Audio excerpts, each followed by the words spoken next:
সন্তানকে হারিয়ে মায়ের বুক ফাটা আর্তনাদ যেন কোনোভাবেই থামছে না। যার হারাই সেই জানে হারানোর বেদনা। চুরির অপবাদে 14 বছর বয়সী রবিনকে প্রকাশ্যে পিটিয়ে হত্যার 2 বছরেও বিচার কাজ সম্পূর্ণ হয়নি। অপরদিকে সন্তানকে হারিয়ে পাগল প্রায় স্বামী হারামা। মায়ের দাবি সন্তান হত্যার বিচার দেখতেই বেঁচে আছেন তিনি।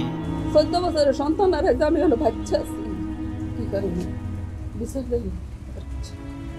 5 লাখ টাকা চুরির অপবাদে 2023 সালে 18 মে বাড়ি থেকে রবিউল হাসান রবিনকে ধরে এনে খুঁটির সঙ্গে হাত পা বেঁধে নির্মমভাবে লাঠি দিয়ে মারধর করে ময়মনসিংহের 30 সালের বৈরল ইউনিয়ন যুবলীগ নেতা ও মুদির দোকানি উজ্জ্বল মিয়া। টানা কয়েক ঘন্টা পেটানোর পর ধুকে ধুকে নিস্তেজ হয়ে পড়ে রবিন। এক পর্যায়ে তাকে ফেলে দেওয়া হয় পুকুরের পানিতে। আমার ছেলের কি অপরাধ ছিল, আমার কি অপরাধ ছিল? আমাদের তো টাকা পয়সা নেই, আমরা গরিব অসহায়, এই জন্য এলাকার মানুষের কোনো ক্ষতি তো আমি করছি না, জানো সত্য।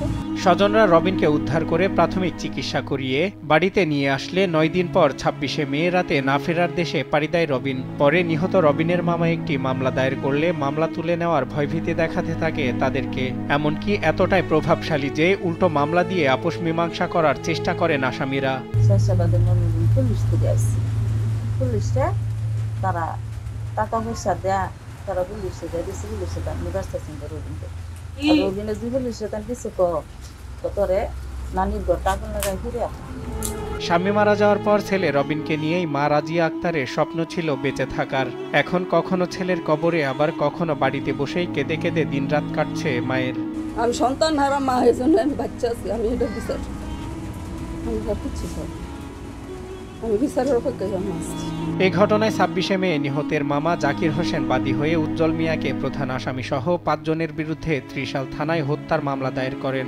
আসামিদের হুমকির কারণে নিরাপত্তা নিয়েও শঙ্কার কথা জানিয়েছেন বাদী। ওরা জামিনে আসার পরে আমাদেরকে বিভিন্নভাবে মামলা হামলা এবং আমার আত্মীয় স্বজন যারা আছে বিভিন্নভাবে ওদেরকে হয়রানি করতে। আমরা মনে করি এটা অতি সত্বর হওয়া উচিত, যাতে আপনার অসহায় মানুষ তার বিচারটুকু পায়। এ ঘটনায় রবিন হত্যার প্রধান অভিযুক্ত উজ্জ্বল মিয়া নিজের ভুল স্বীকার করে চেয়েছেন নিজের বিচার। আমি অপরাধী হলে আমাকে 100 বার চালাম, কেউ আইনের ঊর্ধ্বে না, কেউ আইনের ঊর্ধ্বে না। মব সৃষ্টি করে রবিনকে হত্যার কথা জানিয়ে দ্রুত অভিযোগপত্র আদালতে দাখিলের কথা বলছেন পুলিশের এই কর্মকর্তা। আদালতের মনে হয়েছে যে এই মামলাটা আরও নিবিড়ভাবে তদন্তের প্রয়োজন। এটা আদালত যেহেতু এইসব ক্ষেত্রে তদন্তের ক্ষেত্রে তারা স্বয়ংভূ, বিজ্ঞ আদালতের নির্দেশনার মতে এটা আমাদের কাছে তদন্তে এসেছে। আমাদের সাব ইন্সপেক্টর বিল্লাল এটা তদন্ত করেছেন এবং আমাদের তদন্ত অলমোস্ট শেষ পর্যায়ে। খুব শিগগিরই, আমরা বিশ্বাস করি যে খুব শিগগিরই আমরা এই রিপোর্টটা আদালতে দিতে পারব। চোখের সামনে নিজের সন্তানকে পিটিয়ে হত্যা করা সেই করুণ দৃশ্য আজও ভুলতে পারেননি মা।